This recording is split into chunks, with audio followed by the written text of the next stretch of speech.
Hey everyone, Dominic here, bringing you another Ravening Report. This time we've got Vampire Covenant versus the Beast Herds. So this game is actually playoff match number 2. This is our local league's finals here. In the first round, if you didn't see the video, I faced off against the Dread Elves, pulling out a massive 20-0 victory against them. The first round of the matchup was, of course, the Beast Herds versus Kingdom of Equitane, and Beast Herds came out victorious. So here we are in round 2. Round 2 matchups, of course, this one here, and the other round matchup is going to be Orc and Goblins versus Warriors of the Dark Gods. Whichever the winners go from these two games are going to go on to the finals, and whoever wins that wins it all. So the second round scenarios were secure target with counter thrust as the deployment type. So let's get started. So starting for Vampire Covenant, we have a unit of 35 zombies, banner, musician. I've got a Varkolak, 2 bat swarms, 4 great bats. I got a unit of 29 sword and boarded skeletons, full command, banner of the Relentless Company. In that unit is the army's general. It's a wizard, necromancer wizard master of evocation. She's got the necromantic staff and the talisman of shielding. Next to that, we've got my shrieking horror. We've got a bat swarm. We've got 9 wraiths with a banshee in the unit. Another unit of 35 zombies, banner, musician. Another bat swarm. I've got 4 vampire knights, full command, Brotherhood of the Dragon upgrade.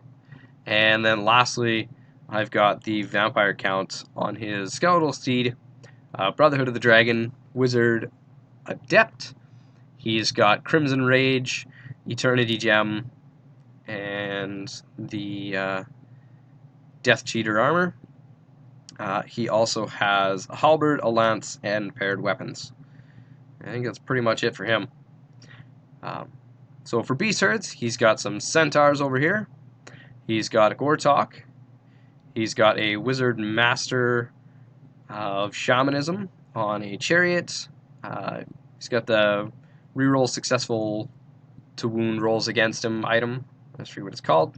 Pain in the ass. He's got a unit of 6 minotaurs with paired weapons. He's got a centaur BSB back here with being a Greatum Toter Bear. And I don't remember what gear he has, but he's back there. He's got another Gortok. He's got some Warhounds and another unit of Centaurs over here. Now he does have 2 units of the core guys that are ambushing. I think they're 25 strong each with the +1 strength for round banner, and I think they each have a totem as well. Besides that, he also has his general, who is going to be on foot with the hunting call so that they can try and ambush turn 1. Beast Herds did take turn 1, which I had to remind him that taking that after he took it allows him not to ambush turn 1, so kind of wastes the item, but does it nonetheless. And there's a little bit of a Vanguard move. So, quick look at the spells. So for me, I've got Pentagram of Pain and Rise on the Adept. And then on the Master, of course, I've got Touch of the Reaper, Whispers of the Veil, Danse Macabre. I've got the Dead Arise and the Bound Arise, as well as Arise. So lots of healing and some good utility spells here. I think these guys did a Vanguard up here. And we're going to go ahead and start off with Beast Herds in turn 1. Like I said, he's got a number of totems. He's pretty much got access to all of them on that Greatum Toter Bear. And then he also has in the 2 units. I think the Minotaurs may have also had one. But and then, of course, the spells from the Wizard Master. So, start of turn 1, he's going to go ahead and he's going to declare a charge from these Centaurs into the Varkolak. That one's going to fail. And then he's just going to move up here. So this guy moves up on the one side of the impassable terrain. These guys speed along the side to try and get into the rear. And over here, he throws the chaff in front of the Vampire Lord and Vampire Knights, and just is kind of holding stuff back to get the charge off on me. So, Magic, he goes and gets a small version of the summons back here. It does a shooting and didn't manage to do a wound to the Screaming Horror. Oh no, he did manage a wound, sorry. Managed a wound to the Screaming Horror. And I think that was pretty much it. So that's just an overview of the table as we get into Vampire Covenant turn 1. So for Vampire Covenant turn 1, we're going to charge the Bat Swarm into his chaff. And the Knights are actually just going to move up here as close as they can to the Bats. I left them the rear charge from the Centaurs over here. I figure I should be able to wipe him out before he even gets to swing probably, so that should be a big enough deterrent there. Or just a really silly move on my part. We also move up the Vampire Lord in front of his Gortok. I figure with his setup, he's not really worried about suffering too much damage, and I should be able to maybe even wipe him out before he even gets to swing, so not too worried about him up there. Up here, we move the Screaming Horror. We're managed to get out of arc of sight of those Minotaurs, within range of the BSB here. We also had moved up the Varkalak just to help protect this area and put some pressure on his wizard. I really didn't have too much. I probably, looking back, probably should have shot at the wizard instead, but I didn't quite have the movement to get to the wizard. So elsewhere, I had to move these bats up here to block the centaurs just so that they didn't get into the rear of the Screaming Horror. That's a better picture of that. We also move up one of these units to put some pressure on him over here and try and tie down that Gortok maybe. Magic. We raise a bunch of zombies. Like I said, we wanted to try and tie down that one Gortok. We lower the resilience and discipline on this Gortok. Two things here. The next spell I was going to do was going to be the Touch of the Reaper. He was going to stop it probably, but just in case. The other thing is I want his leadership as low so that maybe I can try and frenzy bait him around. We did a rise. Actually, we did a rise as well. I didn't take a picture of it, but we did manage to get the wound back on the Shrieking Horror. I believe anyway. It did its shooting and kills the BSB. Nobody panics, and then we go into combat. So up here, I do win this one against the dogs. I did actually try and restrain my pursuit, but on low leadership, like 4 or 5, whatever it is, they failed and go out here. Unfortunately, this one here is really razor thin line, as I'll talk about here in a second. So, yeah, that's how the table looks. As we're going to start Beast Herds turn 2. So he's going to declare this charge in the front. He's going to go into the rear of the Vampire Knights. And he's going to go into the front of the Varkalak here. And he's going to go into the flank of those bats. Now, like I said, this one was really, really fine. We measured it for a while, and just with the positioning the way it was and models nudged here and there, we decided just to go with a roll-off because it was just that razor thin. I did go in favor of the Beast Herd, so they're going to go into the flank of those bat swarms. Everybody makes their charges, of course. There's that one over here. For his other movement, he does move these centaurs up further away. He failed a march check over here, actually, so he's kind of stuck just moving slowly. Rolls for his ambushers. 1 unit and his general do come on the table. They're going to come back here and put some pressure on the Necromancer unit. In a magic, he managed to get Savage Fury off on the Chariot. I figured that was fine. And that was pretty much it. Shooting, he throws some axes. Surprisingly, only kills 1 skeleton. And we go into combat. Wipes out these great bats, no problem. Pivots on the spot like so. Over here, I was actually really surprised. he kills the Varkalak outright, not even with Crumble, just killed him outright. So I wasn't quite anticipating that. I didn't do anything back to him. Actually, that might be a lie. I may have done a single wound to him, but either way, he's sitting pretty good. Makes the overrun into the Shrieking Horror, and we go over here. Like I said, he had flank charged the bats. Thought about this for a little while. Decided to just go and get rid of that vampire. So yeah, overruns into the flank. We haven't done this combat yet. Over here, like I said, I got lucky. I did 5 out of the 5 wounds and wipe him out. And now we're sitting pretty. And then we fight this one. So me having to issue the challenge, I issue the challenge here. And he decides to accept with his unit champion. Looking back at the end of the game, we discussed, and this I felt like was probably a pretty big mistake. He didn't have to accept, and he could have just thrown his attacks and tried to kill this guy outright. But either way, I end up winning by 2 after overkill and all that. So yeah, I did 6. He had a charge, a rear, and a stick, I think. Yeah, so 1 or 2, either way. I won that combat. He fails the stubborn check and runs, but passes the steadfast check here and sticks around. I just turn around to face him. So that's how the board looks like as we're going to start turn 2 for Vampire Covenant. Turn 3, I guess, already. No, I think it's the turn 2 still. Yeah, turn 2. So start here. We're going to charge the zombies into the centaurs. We're going to go into the rear of those minotaurs. Both units make it. And we pop the Relentless Company banner. Actually, I don't know if I did. I may have. Either way, we march away from those ambushers over here. We get into screaming range and possible nonsense range if I can get some spells off. So chaff him up over here, make him run this way a little bit. I did leave his general to go this way if he wanted. I had a little bit of an idea there. So we go to Magic. In Magic, we do Whispers of the Veil, and we lower these guys' resilience. We get the Dead Arise to bring just a screen of some skeletons up front in that Gortok. And I think that might have been it.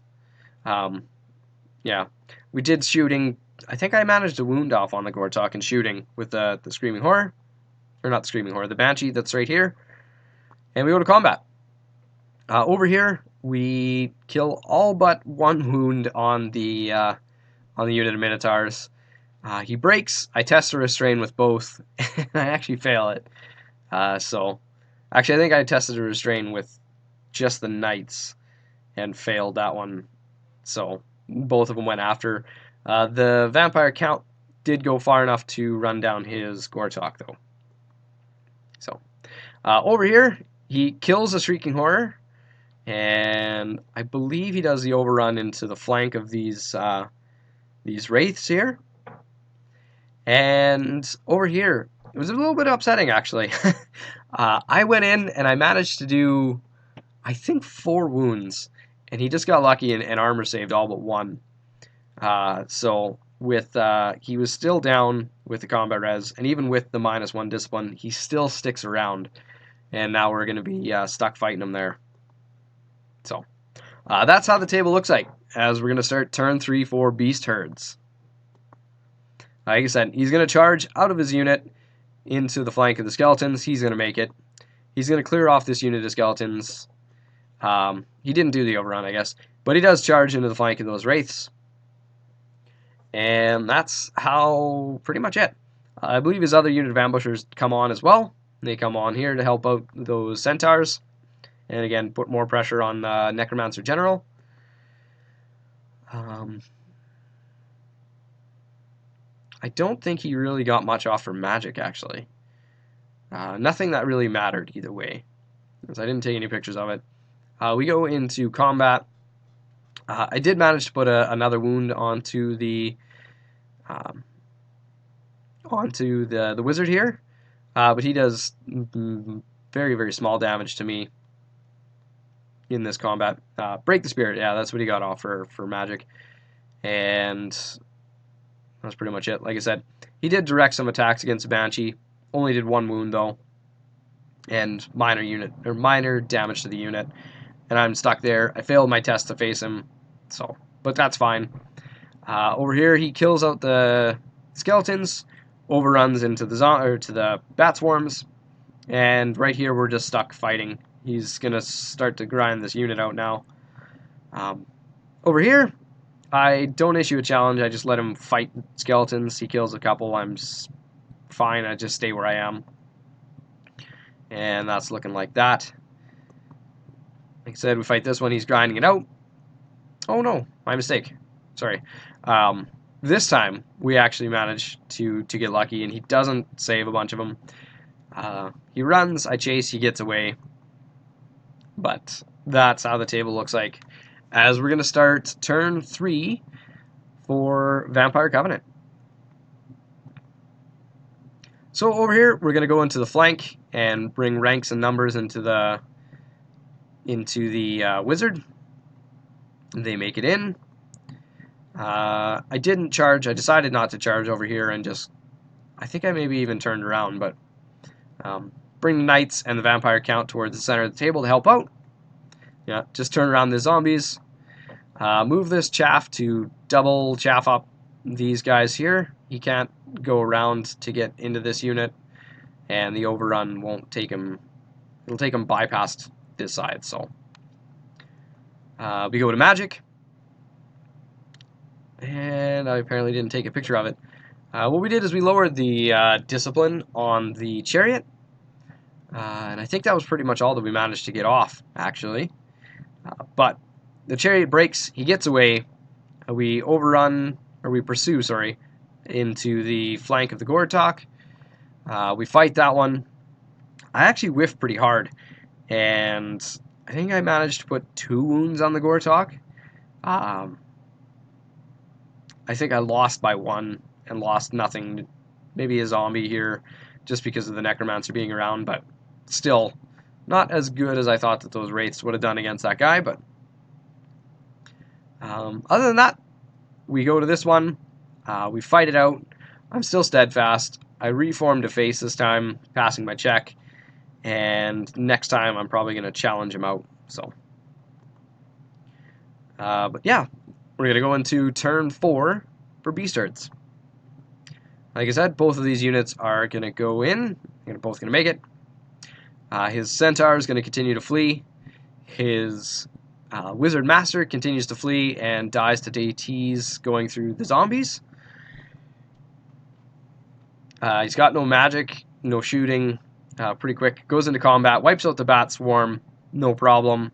Both units just pivot on the spot. Like so. Over here, he actually beats up quite a bit on the zombies. I put a couple more wounds on him, but we're still sticking around. We're still looking good. Don't crumble much just because the Necromancer's here. And over here, we issue the challenge, and he actually whiffs pretty hard. He just barely manages. I think he only managed 2 wounds, which actually means I win this combat.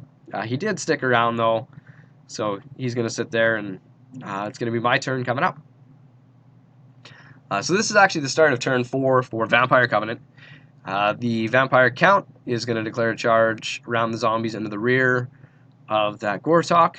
I got lucky with this positioning because I kind of eyeballed it before, and just barely they can go past this unit here and do his wheel and then make it. So he makes it. The Vampire Knights speed across to come help out that Necromancer. And we go to magic. We do the Bubble Arise here. We get some wounds off on, I think it was just the Skeletons and the Wraiths, actually. I think these guys, we just did a 6-inch and these guys were just out. We bring a conga line of zombies up front to prolong the inevitable here. I think that was pretty much it for magic. I think I skipped some pictures. We fight this one here in combat. Challenge him out again. He just barely manages. Like, he kills him, but he doesn't win by very much. I don't crumble out any. And this Vampire Count easily takes care of the Gortok and pivots on the spot just a little bit. But this is actually going to be Beast Herd's turn 5. So, again, great chaff screen brought up. Both those units have to maximize, meaning that his overrun is going to hit his own guy, and I'm going to be safe. Yeah, turn 5. Again, he's got nothing really for magic left. Fights this one out, kills the screen of zombies. The one unit overruns, doesn't go far enough to get into the bats, which is actually going to be really bad news for him. And over here, I think he just beat up on skeletons again, and I'm sticking around. So, yeah, that's how the table is going to look like as we're going to start turn 5 for Vampire Covenant. Just a better overview there. So here we're going to go, these bats are going to go into the front, the zombies are going to go into the flank, the Vampire Count, since these bats are going to be out of the way, can go into the his general over here, and that's going to be it. Everybody makes their charges, and we just do a little bit of maneuvering. Again, bringing these Vampire Knights. I actually kept them back a little bit so that they are within range of the secondary objective. There was 2 tokens out here. One's over here, one's just behind off screen. And yeah, we're just going to stick around there. Go to Magic. We do Whispers of the Veil, lower their resilience and discipline here again. And I think that was pretty much it. I believe we just go straight into combat after that. This one, I actually whiffed this time. I took a wound on the Vampire Lord, and he... actually, no, I think that's a wound. I didn't take that wound. That's a lie. That's on the bats. But I did whiff. I did 1 wound to his Lord. He breaks from combat res and flees. These guys pass their panic. I don't catch him. I actually restrained my pursuit with both units and stuck around, so that's how that's going to look like. This one, he wins. I crumble out a small amount, not very much, but that's how things are going to look as we're going to start turn 6 for Beast Herds. So his last unit is going to come in. They're going to make it, and his Beast Lord is going to rally. Combat comes. He kills the bat swarms, kills a bunch of zombies, reforms on the spot, and now he's winning this grind pretty handily. Over here, we start to chip away. My Necromancer actually issues a challenge over here. He accepts just so that this guy can go and beat up on rank and file dudes. And let's see what happens here. I think he lost by like 1 and stuck around. Yeah, turn 6 for Vampire Covenant. Sorry, I skipped this one. This turn, the Vampire Lord's going to go into the flank, and then we're going to do that challenge with the Necromancer. Just save that. My bad. We're also going to declare a charge from the Vampire Knights into the front of these Longhorns. And the rest of this stuff, I considered maybe going into this unit, but decided they're just going to win this round, and that's a small amount of points. So we go to Magic. We do Touch the Reaper over here. Put another wound on him, but he's still alive with that 1 wound. And we fight in combat. So we put a hurt on that beast unit and crush him. We did have to pursue him a little bit, though. Pursue him this way, and just barely managed to get out of his Beast Lord here. And lastly, these guys finish off their unit of zombies, like I said. But that was turn 6, and that's where the game's going to end. So that's pretty much all that's left alive at the end there. A lot of points on the vampire side still. Nobody really grabbed the secondary objective. But, yeah. So, do up the points, and it ends up in a 17-3 victory for the Vampire Covenant. So, really fun game. Like I said, I think right at the beginning there, the Beast Herd Minotaur accepting that challenge was probably the biggest downfall of the Beast Herds in this game. For Vampire Covenant, underestimating that Chariot Wizard Master was a little bit of a downfall there. That side collapsed much faster than I thought it was going to, so fun game nonetheless. Like I said, at the same time as this game went on, the Orca Goblin player also faced off against the one of our Warriors of the Dark Gods player. In that game, the Warriors of the Dark Gods came out with the win. So for the final round, it's going to be Vampire Covenant versus Warriors of the Dark Gods. So I hope you guys enjoy these battles, and stay tuned for the next one.